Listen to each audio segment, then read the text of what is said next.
Bonjour, alors je viens juste de vous faire une petite vidéo sur la définition de la charge mentale, donc si vous ne l'avez pas déjà vue, je vous invite à regarder. Et là, je voudrais faire un focus spécifique sur le rapport entre charge mentale et hypersensibilité. Est-ce que ça vous dit? Parce qu'il y a quand même voilà, des interférences entre les deux. Hein, tout le monde peut avoir une charge mentale, mais l'univers d'une personne hypersensible est quand même bien particulier, puisque c'est un mode de fonctionnement, c'est un état d'être, une façon d'être, c'est un profil finalement atypique, mais bon, peu importe, hein, on est tous différents dans l'absolu, mais c'est important quand même de savoir comment on fonctionne pour pouvoir être un allié avec soi-même, hein, et puis vivre la vie le mieux possible. Alors c'est quoi le rapport entre la charge mentale qui est notre système de pensée mis un peu sous contrainte et qui fait que finalement ça révèle un peu la psychologie que l'on a dans la gestion des événements, dans la gestion de notre quotidien, dans la gestion des imprévus, etc.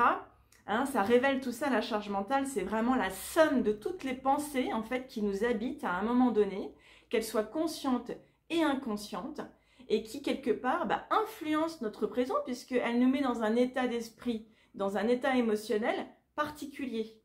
D'où l'importance, et c'est ce que je dis très souvent à mes clientes et en général à mes proches et dans tout ce que je fais, veillez vraiment à bien choisir vos pensées parce que les pensées sont vivantes et elles ont une influence directe en fait sur votre vie, sur votre quotidien, donc sur votre corps, sur votre état d'esprit et donc sur aussi les résultats que vous obtenez dans votre vie et sur les relations que vous pouvez avoir, vos réussites ou vos échecs, etc. Hein, attention à vos pensées, choisissez-les bien et puis essayez de repérer vos pensées toxiques pour les dégager et les transformer.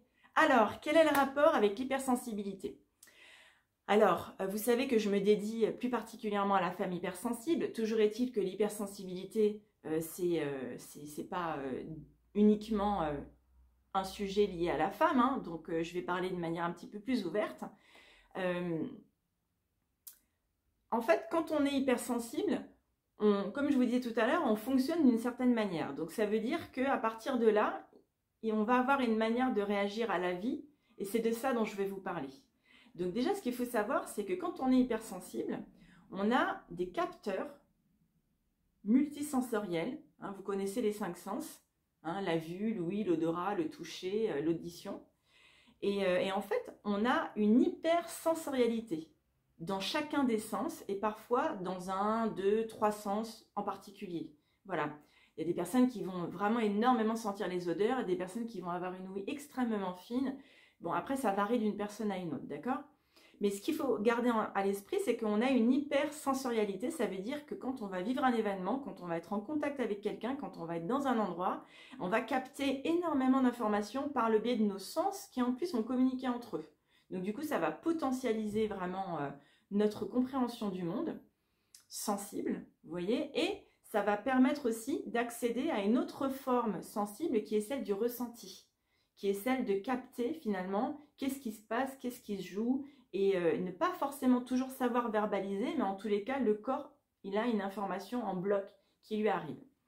Alors, une autre caractéristique de la personne hypersensible, c'est qu'elle est tout en intensité d'un point de vue émotionnel.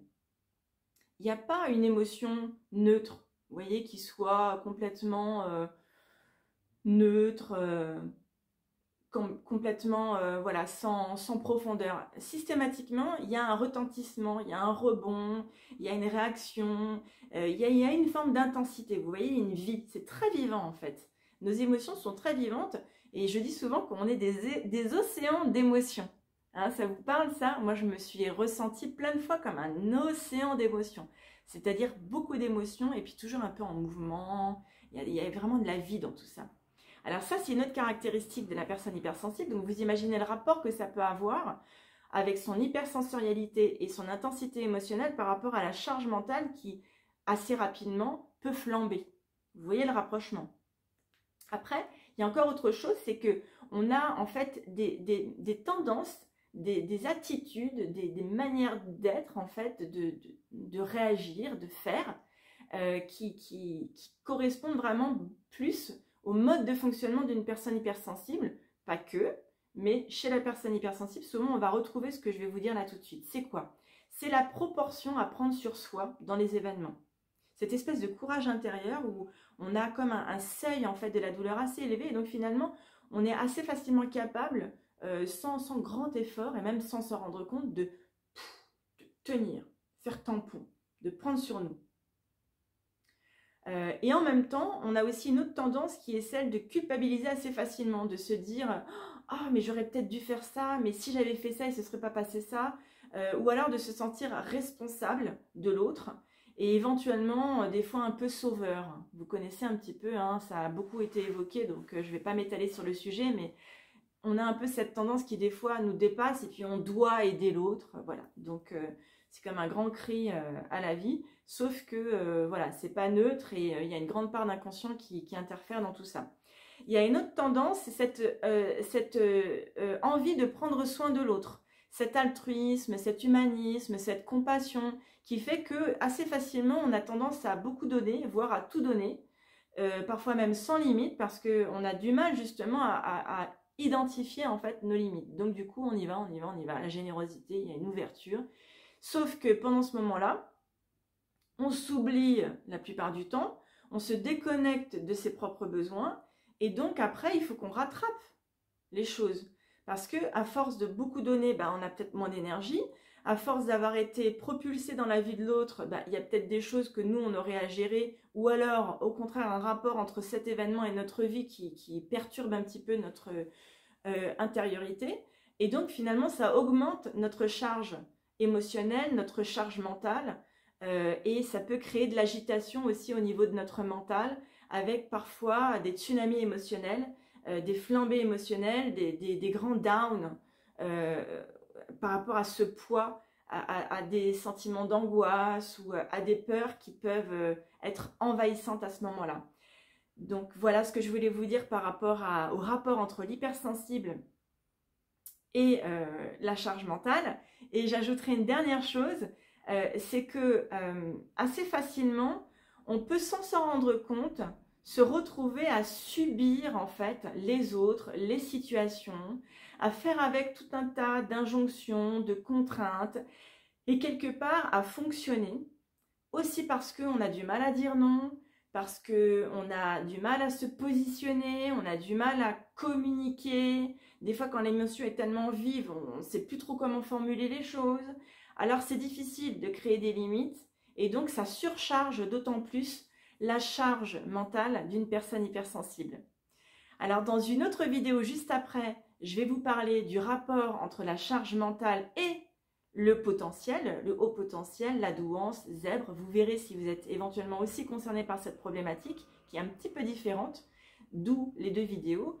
Et puis n'hésitez pas à déposer en commentaire vos réactions par rapport à mon propos, vos questions également, parce que ça me permettra de faire des vidéos complémentaires pour continuer de vous éclairer et continuer de vous amener justement cette compréhension pour ouvrir le plus de voies possibles vers votre bien-être, votre sécurité intérieure, votre union avec vous-même et puis votre plaisir de vivre la vie en vous délestant petit à petit de beaucoup de contraintes qu'on a tendance à se créer en fait. L'être humain se crée énormément de contraintes et c'est intéressant de pouvoir désarticuler tout ça pour s'en libérer petit à petit. Voilà, je vous souhaite plein de belles choses, une belle journée ou un bel après-midi, une belle soirée et je vous dis à très vite pour une nouvelle vidéo.